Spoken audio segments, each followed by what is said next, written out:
It honestly feels like we've aged 10 years waiting for Stranger Things Volume 2.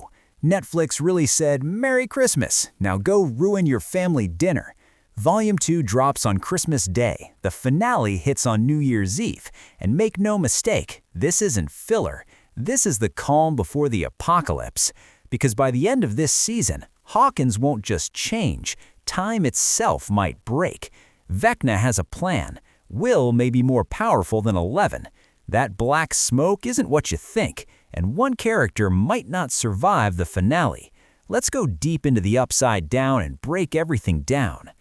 The ending of Volume 1 quietly changed everything, especially for Will Byers.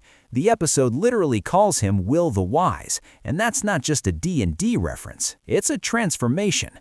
Back in Season 1, Will's character was a wizard, someone who gains power through learning and tools. But what he's becoming now is closer to a sorcerer, power that comes from within. And Will confirms this himself. He survives Vecna not by fighting, but by holding on to love. Memories of Jonathan, memories of Mike. And that's important, because Vecna doesn't attack bodies, he attacks minds. Fear, isolation, guilt. Will's greatest fear has always been left behind, forgotten, alone. And Vecna tried to turn that weakness into control. But here's the twist. Will isn't powerless. He's siphoning. He's borrowing Vecna's connection to the hive mind. The problem? Those powers only work near the Upside Down.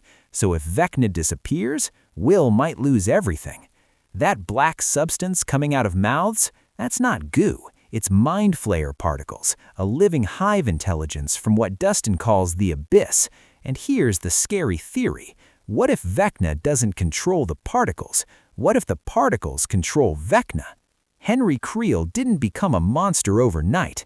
In 1959, long before Hawkins' lab, Henry was exposed to these particles during a secret government experiment in Nevada, a project tied to electromagnetic rifts, wormholes, and a ship that briefly vanished from reality. That ship had one survivor, Dr. Brenner's father. He came back, changed. By the time Henry touched that briefcase in the cave, the infection began. His blood changed, his body healed, his mind opened. Henry wasn't chosen. He was prepared. Henry's blood became the blueprint. It was infused with pregnant women. That's how 11 was created. And now Dr. K is trying to recreate that power using Collie's blood, and failing. Why? Because Henry wasn't just psychic. He was contaminated by the abyss. 11 is the only one who truly matches him, which is why everyone wants her. That massive organic wall covering Hawkins, it's not just flesh. It's a wormhole stabilizer. The Upside Down isn't the final destination. It's a bridge between our world and the abyss. And Vecna's plan is simple. Use the children as living conduits to merge both worlds permanently. That wall is being held together by exotic matter, a theoretical substance capable of preventing wormholes from collapsing. Destroy that, and the bridge falls. The plan to stop Vecna is insane. Split the team. Hack Vecna's mind, freeze the merge, climb into the abyss, save the kids, blow the bridge. 11 enters Vecna's mind using the Hawkins lab tank. Max guides her through his memories. The others climb the radio tower as the abyss briefly overlaps with the Upside Down. And the escape? Triggered by music. One massive needle drop, a song never before licensed for TV.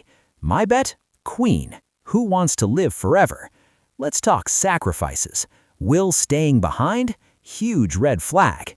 The unused explosive vest? Even bigger. Hopper couldn't save Sarah, but saving 11, saving the world, that might be his final choice. Every major event happens on November 6th. 1959, Henry snaps.